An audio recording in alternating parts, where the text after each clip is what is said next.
এজন কৃতজ্ঞ অসমীয়া হিচাপে মই কৃতজ্ঞতাৰে সোঁৱৰণ কৰিম। এইকাৰণে কৰিব লাগিব কাৰণ অসমীয়া মানুহৰ আটাইতকৈ ডাঙৰ বস্তুটোৱেই হৈছে আমি কৃতজ্ঞতা জনাব জানো। আমি লাচিতৰ দেশৰ মানুহ, আমি মহাপুৰুষ শ্ৰীমন্ত শংকৰদেৱ গুৰুজনাৰ পবিত্ৰ ভূমি অসমৰ মানুহ, গতিকে আমি কৃতজ্ঞতা জনাবই লাগিব।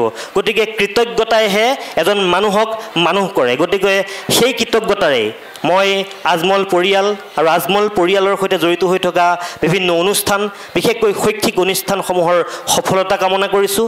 সুন্দৰ এই যে ফুলাৰে মন্ত্ৰ অহো ৰাত্ৰি মাতে, সেয়েহে আজি ইমান ফুল প্ৰভাতে প্ৰভাতে।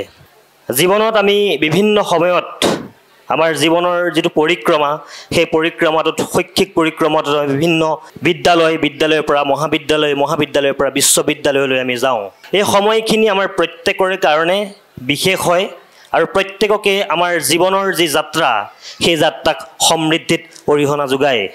মই মাজুলীৰ এখন সৰু গাঁৱৰ পৰা বহু আশা আৰু সপোন লৈ মোৰ আলোকসন্ধানী যাত্ৰাৰ পথত মই আগবাঢ়ি পেলাই বিভিন্ন ঘাট আৰু প্ৰতিঘাতৰ মাজেদি মোৰ শৈক্ষিক জীৱনটো আগবঢ়াইছিলোঁ।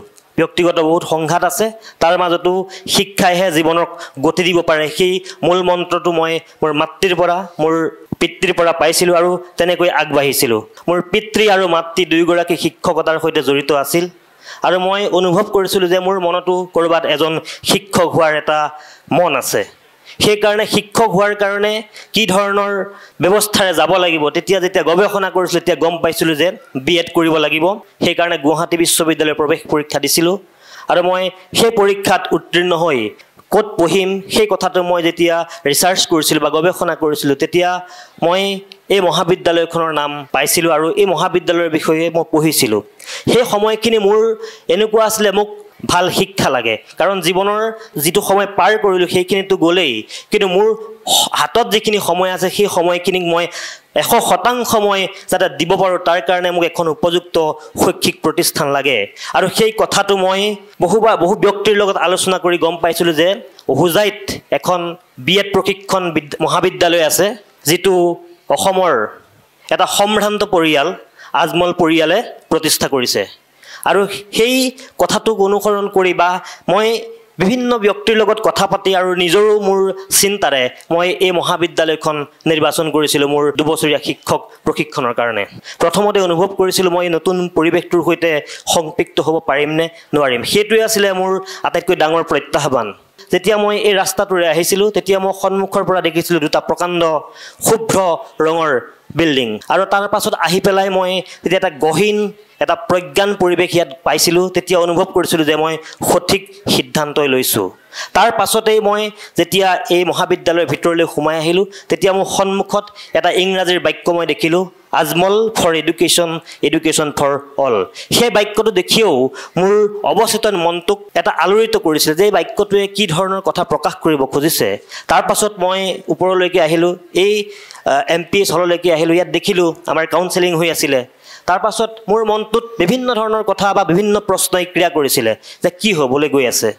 কিন্তু যেতিয়া সময় পাৰ হৈ গ'ল আৰু মই যেতিয়া ক্ৰমান্বয়ে এই মহাবিদ্যালয়খনৰ অনুষ্ঠানসমূহৰ সৈতে বা মহাবিদ্যালয়ৰ বিভিন্ন কাৰ্যসূচীৰ সৈতে জড়িত হৈ গ'লোঁ, তেতিয়া মই অনুভৱ কৰিলোঁ যে প্ৰজ্ঞাৰ মন্দিৰ মহাবিদ্যালয়খন সঁচাকৈ জীৱনৰ সমৃদ্ধিৰ এক কঠীয়াতলী। যেতিয়া মই ছাত্ৰ হিচাপে আছিলোঁ তেতিয়া মোৰ সৌভাগ্য হৈছিল এই মহাবিদ্যালয়ত অনুষ্ঠিত হৈ থকা বিভিন্ন অনুষ্ঠানত ঘোষক হিচাপে অংশগ্ৰহণ কৰা, অৰ্থাৎ এংকৰ হিচাপে।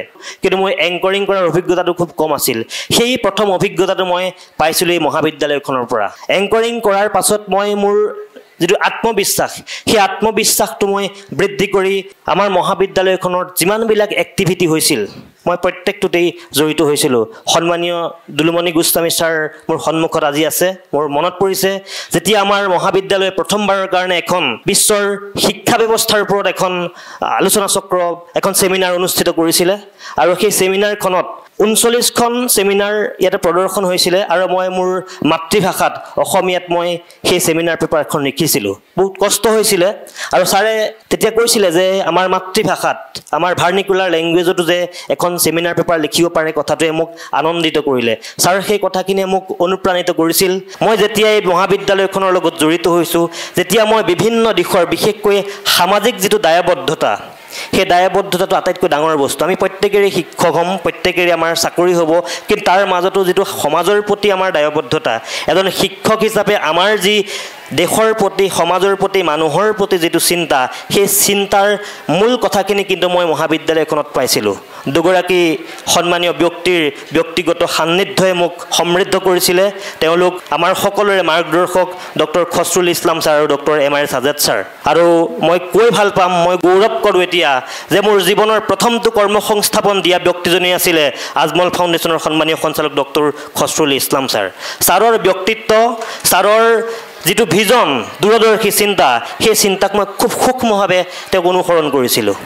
তেখেতে যেতিয়া বক্তব্য ৰাখে, তেখেতে বিদেশ ভ্ৰমণ কৰিবলৈ যাওঁতে তেখেতে ফ্লাইটত যেতিয়া কিতাপ পঢ়ে, সেই কিতাপৰ উদাহৰণে আমাক তেওঁৰ বাৰ্তাখিনি দিব খোজে। সেইখিনি হৈছিলে আমাৰ জীৱনত আটাইতকৈ শিকিবলগীয়া বস্তু।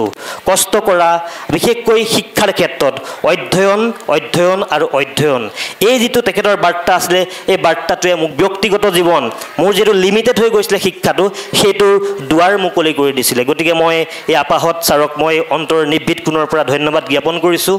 আমি যদি এজন স্বাভিমানী অসমীয়া হিচাপে গণনা কৰোঁ বা চাওঁ, মোৰ বোধেৰে, মোৰ ব্যক্তিগত মতহে এইটো যে আজমল চাহাবে বা আজমল পৰিয়ালে শিক্ষাৰ ক্ষেত্ৰত যি তেওঁলোকে কাম কৰি আছে, সেই কামটো অসমৰ 20টা ভাল কামৰ ভিতৰতে পৰিব। বিশেষকৈ শদিয়াৰ পৰা ধুবুৰীলৈকে যদি আমি চাওঁ, এই মহাবিদ্যালয় বা আমাৰ আজমল ফাউণ্ডেশ্যনৰ অন্তৰ্গত যিমানবিলাক শৈক্ষিক প্ৰতিষ্ঠান আছে, সকলোতে আমি অসমৰ শদিয়াৰ পৰা ধুবুৰীলৈকে বিভিন্ন প্ৰান্তৰ ভাষা, ধৰ্ম, বৰ্ণ, সকলো সম্প্ৰদায়ৰ নিৰ্বিশেষে কিন্তু আমি ইয়াতে একত্ৰিত হওঁ। এইটোৱে হৈছে আটাইতকৈ আমাৰ ডাঙৰ সফলতা। সম্প্ৰীতিৰ এক ভাৱ, সকলোকে লগত লৈ যে কাম কৰিব পাৰি, সেই যি এক মূল বাৰ্তা কিন্তু এই মহাবিদ্যালয়খনৰ পৰা পাইছিলোঁ আৰু ভৱিষ্যতেও পাম। 2017 চনৰ পৰা আমাৰ মহাবিদ্যালয়খনে ক্ৰমাগতভাৱে গুৱাহাটী বিশ্ববিদ্যালয়ে যি 20টা স্থান দিয়ে, সেই 20টা স্থানৰ প্ৰথম 10টাত কিন্তু আমাৰ মহাবিদ্যালয়ে নাম স্বৰ্ণাক্ষৰে খচিত কৰিবলৈ সক্ষম হৈছিলে। যিটো ক্ৰমাগতভাৱে হোৱা এই যিটো সফলতা, সেইটো মই ভাবোঁ আটাইতকৈ বিৰল সফলতা। এই গোটেই সফলতাৰ আঁৰৰ ব্যক্তিকেইজনেই হ'ল আমাৰ মহাবিদ্যালয়ৰ সন্মানীয় শিক্ষাগুৰুসকল। তেওঁলোকৰ যি চিন্তা, তেওঁলোকৰ যি কৰ্ম পদ্ধতি, সেই পদ্ধতি ইমান সূক্ষ্ম আৰু ইমান প্ৰেক্টিকেল আছিলে। প্ৰত্যেকজন শিক্ষাৰ্থীকে প্ৰথম বেঞ্চৰ প্ৰথম ছাত্ৰজনৰ পৰা শেষৰ বেঞ্চৰ শেষৰ ছাত্ৰজনলৈকে চুব পৰা তেওঁলোকৰ যি ষ্ট্ৰেটেজি আছিলে, সেয়া সঁচাকৈ প্ৰশংসনীয়, সঁচাকৈ শলাগৰ যোগ্য। সামাজিক দায়বদ্ধতা, আমাৰ শৈক্ষিক দায়বদ্ধতা আৰু বিশেষকৈ ব্যক্তি হিচাপে মানৱীয় প্ৰমূল্যবোধ প্ৰতিষ্ঠাক যি ধৰণে মানুহ এজন বিকাশ হ'ব লাগে, সেই সকলো ক্ষেত্ৰতে, সকলো দিশতেই যিটো ট্ৰেইনিং, সেই ট্ৰেইনিংটো মই এই মহাবিদ্যালয়ৰ দুবছৰীয়া শৈক্ষিক প্ৰশিক্ষণত মই লাভ কৰিছিলোঁ। কিন্তু এই মহাবিদ্যালয়ত আমি যেতিয়া সোমাইছিলোঁ, তেতিয়াই আমাৰ শৈক্ষিক এক্টিভিটিৰ ভিতৰত থাকি আমি মানুহৰ বাবেও যে কাম কৰিব লাগে, তাৰ আমি বিভিন্ন কাৰ্যসূচী ৰূপায়ণ কৰিছিলোঁ মহাবিদ্যালয়ৰ তত্বাৱধানত। সেইটোৱে আমাৰ মনত, আমাৰ চিন্তাত, মানুহে মানুহৰ বাবে চিন্তা কৰিব পৰা সেই বিখ্যাত চিন্তাটো আমাৰ মন আৰু মেজাজত সুমুৱাই দিছিলে। মই আশা কৰোঁ সেই কথাখিনিয়ে এজন মানুহ হিচাপে, এজন সফল ব্যক্তি হিচাপে, সমাজৰ এজন দায়বদ্ধ নাগৰিক হিচাপে মই ভাবোঁ প্ৰতিজন ব্যক্তিকেই সমৃদ্ধ কৰি ৰাখিব। আজমল পৰিয়াল বৰ্তমান সমগ্ৰ ভাৰতবৰ্ষৰ নহয়, বিশ্বৰ এটা পৰিচিত পৰিয়াল। তেওঁলোকৰ ব্যৱসায়িক ক্ষেত্ৰখনটো আছেই, সমান্তৰালকৈ তেওঁলোকে মানুহৰ বাবে কাম কৰা, সমাজৰ বাবে কাম কৰা, নিৰীহ নিপীড়িত মানুহৰ বাবে কাম কৰাৰ তেওঁলোকৰ প্ৰচেষ্টা, সেই প্ৰচেষ্টাটো মই ভাবোঁ এজন কৃতজ্ঞ অসমীয়া হিচাপে মই কৃতজ্ঞতাৰে সোঁৱৰণ কৰিম। এইকাৰণে কৰিব লাগিব কাৰণ অসমীয়া মানুহৰ আটাইতকৈ ডাঙৰ বস্তুটোৱে হৈছে আমি কৃতজ্ঞতা জনাব জানো। আমি লাচিতৰ দেশৰ মানুহ, আমি মহাপুৰুষ শ্ৰীমন্ত শংকৰদেৱ গুৰুজনাৰ পবিত্ৰ ভূমি অসমৰ মানুহ। গতিকে আমি কৃতজ্ঞতা জনাবই লাগিব। গতিকে কৃতজ্ঞতাইহে এজন মানুহক মানুহ কৰে। গতিকে সেই কৃতজ্ঞতাৰে মই আজমল পৰিয়াল আৰু আজমল পৰিয়ালৰ সৈতে জড়িত হৈ থকা বিভিন্ন অনুষ্ঠান, বিশেষকৈ শৈক্ষিক অনুষ্ঠানসমূহৰ সফলতা কামনা কৰিছোঁ। আৰু মই আমাৰ এলুমিনি মিট প্ৰাক্তন শিক্ষাৰ্থী সমাৰোহ 2025ৰ যি এক বিশাল আয়োজন, এই আয়োজন দেখি মই সঁচাকৈ অভিভূত হৈছোঁ, আনন্দিত হৈছোঁ।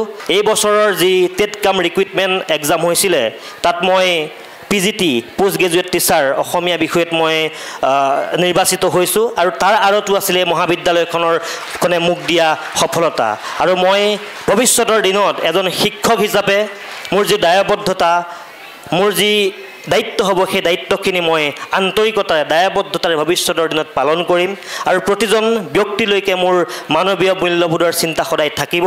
এই সকলো কথা কৈ মই পুনৰবাৰ প্ৰত্যেকগৰাকী ব্যক্তিক মোৰ সন্মানীয় শিক্ষাগুৰুসকলক doctor Khasrul sir, doctor Azad sir সকলোকে পুনৰবাৰ কৃতজ্ঞতা জনাইছোঁ। মই এই সকলোবিলাক স্মৃতি লগত লৈ ভৱিষ্যতৰ দিনত এজন শিক্ষক হিচাপে এই মহাবিদ্যালয়খনৰ পৰা পোৱা মোৰ যি শিক্ষা, এই মহাবিদ্যালয়খনৰ পৰা লাভ কৰা যি অভিজ্ঞতা, সেই অভিজ্ঞতা মই ভৱিষ্যত প্ৰজন্মক মই দিবলৈ চেষ্টা কৰিম।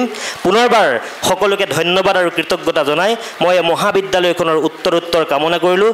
জয়তু Nazir Ajmal memorial college of education. ধন্যবাদ।